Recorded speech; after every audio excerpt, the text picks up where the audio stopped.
What's up, world? This is Raw with Live Loud coming at you guys again with another episode of Say It Loud. One of the things that I've really been enjoying about these projects was just connecting with people who are creating their version of impact, right? And what I love about it is that people all had their own story on how they arrived to where they are. A lot of them was with a triumph story that something just felt really right.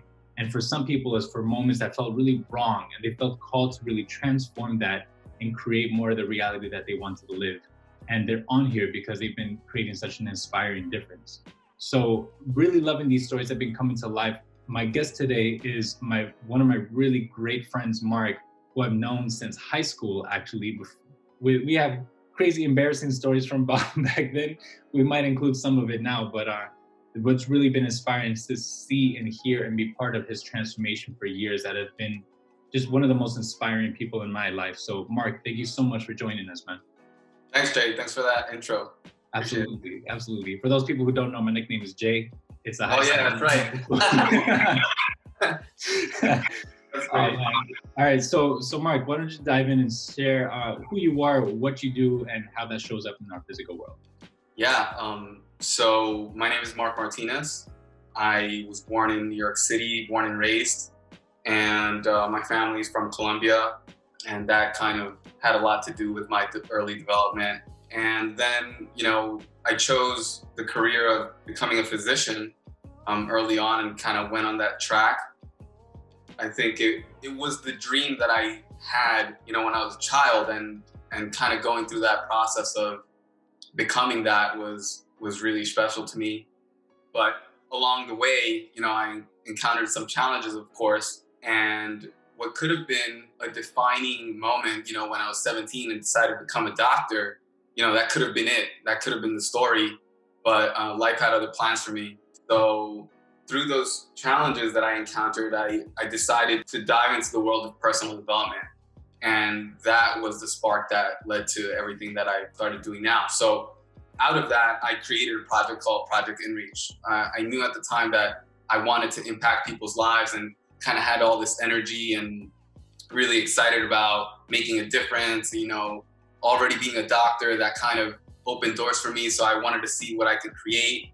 And so we created this project called Project InReach. It became a nonprofit organization. We impacted around 150 to 200 people in a little community in Cali, Colombia, where my family's from. And so that kind of came full circle. Basically did personal development work in this community that otherwise wouldn't have ever known that world, right? Self-development, working with each other, communal development. Some of these people did amazing things out of the work that we did with them. So I'm really proud of that project. And 5 years later, which was the original plan, we decided to close the original project and hand it over. We trained the community. People there took ownership. They became a nonprofit organization officially. And to this day, they're still in existence, carrying on the work. So that was great. And then along that route, I also realized that I wanted to impact the people that I worked with, right? I saw so much need. So I created a business with a colleague of mine who's a psychotherapist. The project that we have is The New Doc, and it's a business that we created in impacting the medical realm. So, hospitals, physicians, really any clinician, and just kind of helping them along the way and figuring out their own path and how they want to impact in the same way that I've done that. So that's kind of what I'm up to now. Great, man. That's awesome. So you said that you wanted to become a doctor when you were a kid. Is that when you discovered that? What was it about that field that really drew your attention of wanting to be of service in that way? Yeah, so I grew up in a family, and I owe this part certainly to my family. I grew up in a family that really just cares a lot about people. And despite having very humble beginnings, my family was very giving, extremely kind, like really socially concerned. And my father is intellectual, and he kind of always had me see things from a different perspective. And so that's where the helping people part came from. But then I also had this, I want to say it's talent, but it's also something that I developed, interest in science and math. And, it was just one of those things that I just was naturally good at. So I just kind of worked at it. And I found this to be something that combined the two. It was a way for me to explore science and use that kind of talent that I had to impact people in the way that I wanted to. And so that even, at 16, 17, when I kind of made that decision, that was already evident for me that that's what my life was going to be about. Yeah, it's really interesting that to see the impact side that's been embedded since you were a young age, right? Yeah. Because even as you take on your leadership and taking on yourself as growing emotionally, intellectually, spiritually, or whatever it is that your personal development that you were unfolding, you still wanted to see how you could apply that outwards. And so whether you being a physician to creating this organization in your native country, to now working with other physicians with the new doc and working with people on their transformation has really been astounding, man. So what was your story or what was your journey like that really ignited that for it to always show up in action? It wasn't always so as sophisticated as words can put it. I think that, early on, obviously it was much more simple, like very innocent, just kind of like, oh, if I can do science and do good for people, that's great, But that's sort of, as I started seeing, I think it's human suffering. What started off as I want to help people, but I don't really know what that is and what people even need. But encountering human suffering in my real life and my own suffering, right? So a reflection of what I was going through myself along the way, that moved me deeply. And one of the things to this day that really impacts me is seeing another person in pain, especially in a situation where they can change it, where there is something that they can do, right? There's so much of life that we can't control, yet there's still a lot that we can. And seeing folks not take advantage of that part, that is so deeply heartbreaking for me. It doesn't sit well with me and it hurts me. That's really what creates the spark for me to work. Yeah. I think that's the difference, that shift over between sympathy and empathy, right? It's like there's a side of me that I remember when I was being a kid and first introduced to giving, and that came about through my mom.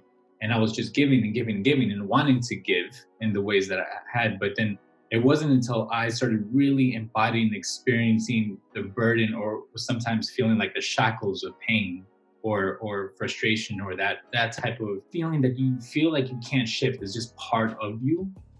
It wasn't until I started learning how to climb out of that and redefine my reality that I saw a lot of people were stuck in a place that they didn't have to be stuck in.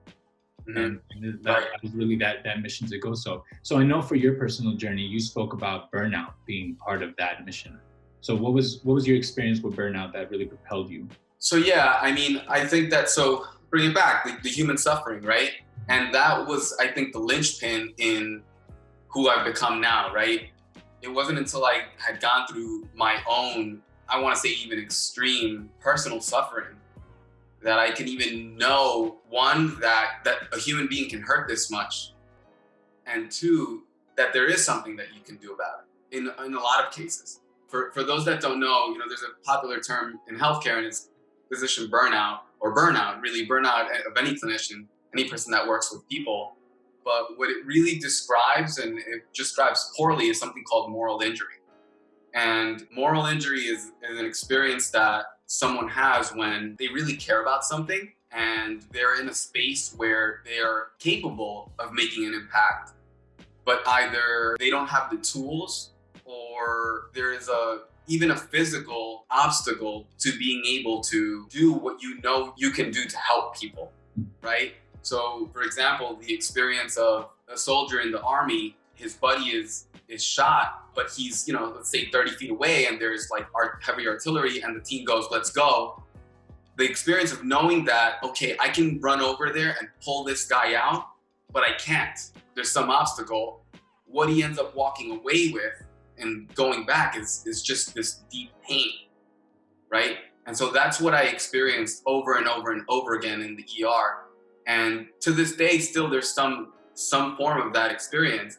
Now I'm capable of doing something, but there's a time limitation of what I can do. There's 40, 50 other patients in the emergency room that need me. Not having the time to sit with them and go, like, I know that I can sit and do something, but there are limitations to that. And so going through that experience over and over and over again created depression for me and created an enormous amount of anxiety. I wouldn't say crippling, because if I'm being honest, I don't allow obstacles to get in my way. But the burden was so heavy. I didn't even know that I could feel that way. Coming home and thinking about, an old lady that maybe if I had had more time, that I could have saved her life. But I didn't. I had 3 other people that I was dealing with. And when I come back to her, her vital signs are crashing and she's going down, and that's it. And watching the family, starting to mourn in that moment and kind of, trying to console them in that moment where I even feel guilt, and experiencing that over a long period of time just kind of drains your energy. And so you come into work feeling like that's going to happen all over again. And it's not just a feeling, it's a knowing, because it's a matter of time where, a case like that shows up again and again and again. And it started detaching me from reality. I couldn't feel things anymore. I didn't care about a lot of things. I didn't care about my friends. I didn't care about my family. And knowing that I'm a caring person, yet not feeling the feelings associated with it, it's an inhuman experience. So you start devaluing yourself. Like, why don't I? And what's wrong with me? And it becomes an internal battle where you're, beating yourself up. Or I was beating myself up, and I didn't really understand what was happening. Whoever was around me kind of got a detached, uncaring, and maybe even cynical version of me. The failures in that, it just compounded all of those things. And I'm not sure people know that about physicians. And I think that most of us really do go into the field really wanting to make a deep impact in people. And we're the most caring, possibly the most caring people on the planet. I know that other people are as well. But can you imagine showing up to an emergency room or a doctor's office and running into a doctor that doesn't, give a damn about anyone? But the road that person had to go through, what that person had to go through to get to that point, if you saw that journey, it would bring tears to your eyes. It would really have you feel for that person. So that's what the experience I was in. That's kind of the thing that set the course differently. Right.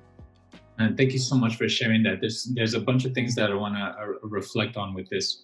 When you were talking about your depression or the things that you were coming up against, you said this thing that like you're not a person that lets things get in their way, right? And there's a lot of people, maybe not so the majority, but there's a lot of people who go and they bulldoze through when we do that. I feel that in a lot of ways we could suffocate what's occurring for us because it's not breaking us down. We're not in rock bottom. We're not in bed and we can't get up. It's a different form of depression where it's a burden that we could carry, but it's fatiguing.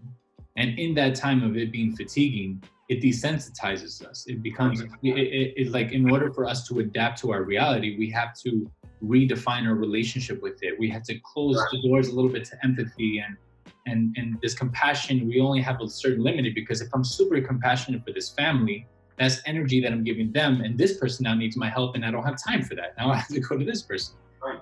A lot of people conclude that that's just the way they have to be. It's, as you're saying, they're walking into that industry because they are carers. They are people who want to give.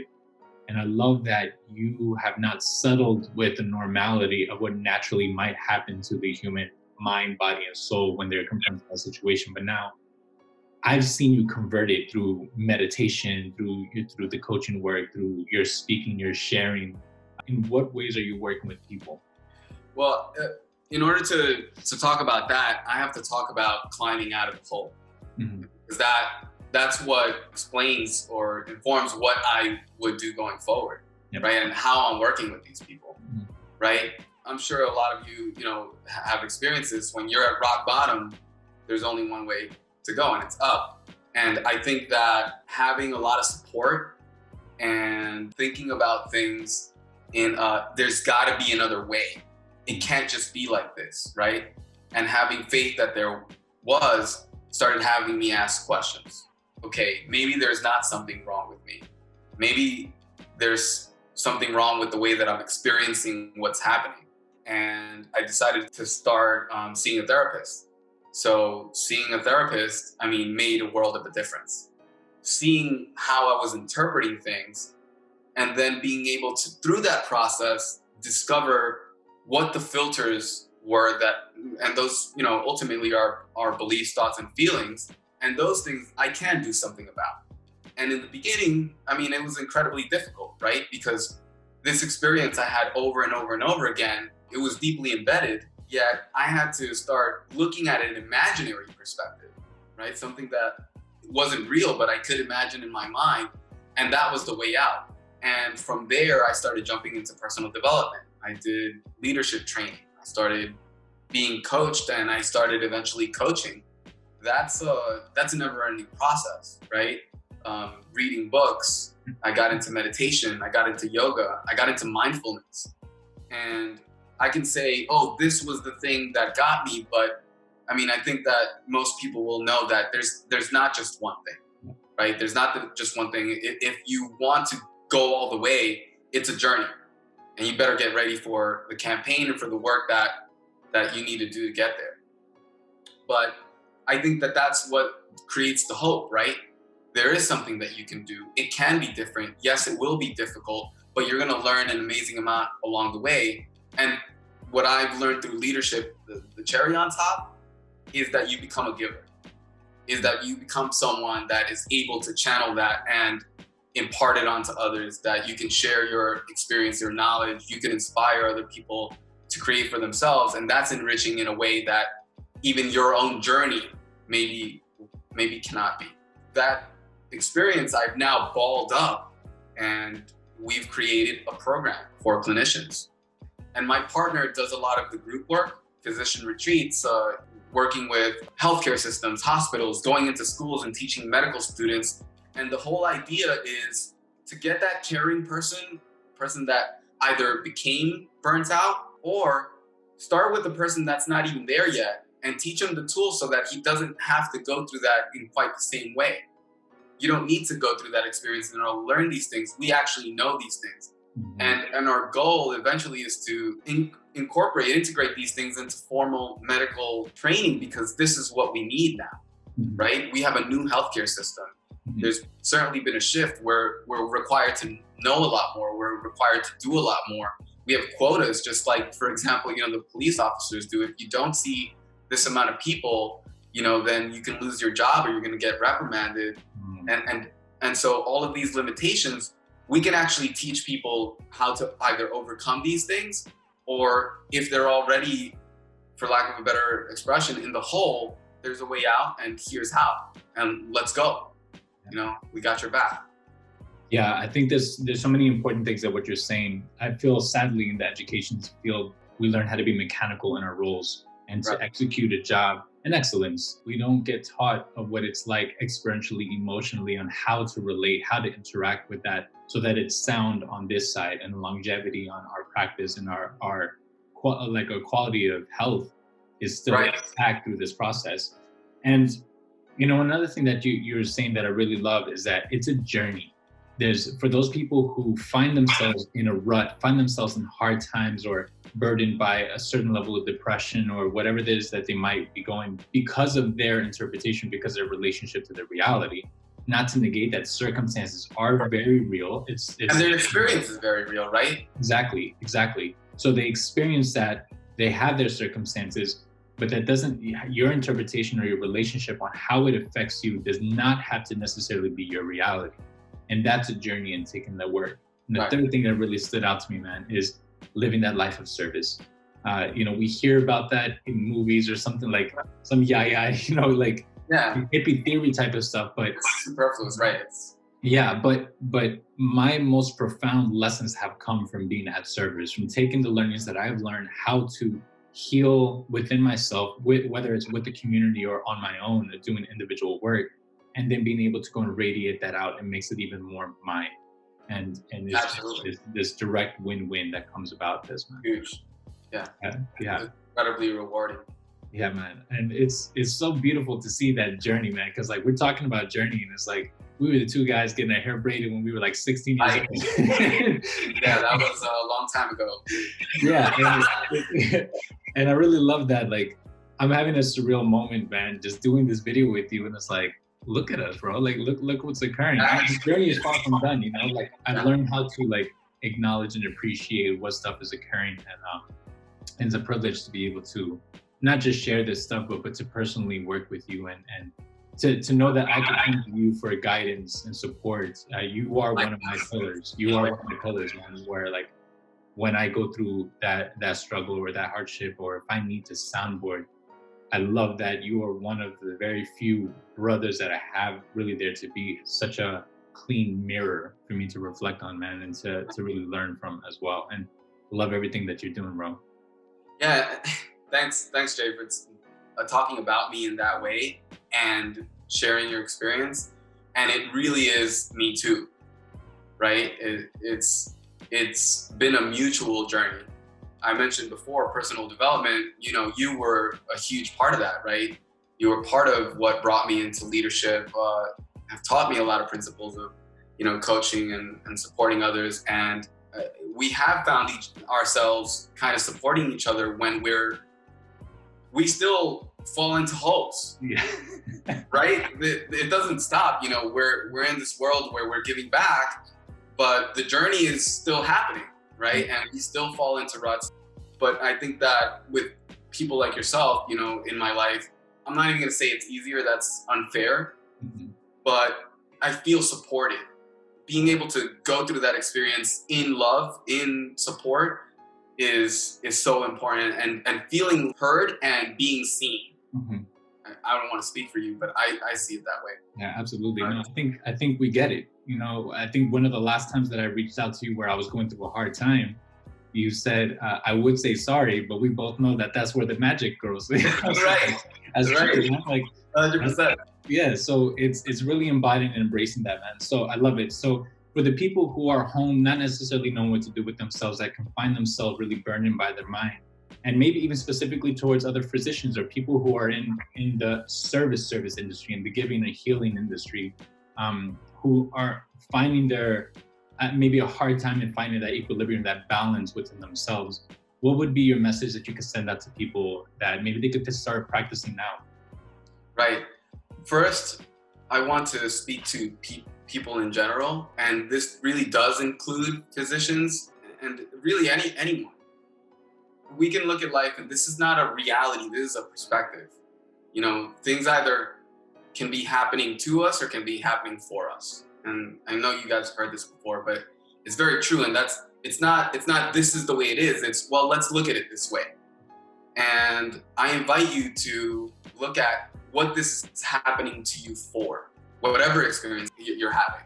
Either that you're bored at home with your family, or that you finally have time to pick up some of your hobbies, or even that you're having a really, really tough time. Whatever experience you're having, try to think about for at least a few moments what this is happening to you for. What gifts is it bringing to you? What opportunities for growth? What things that you haven't perhaps looked at in the past that you've been avoiding?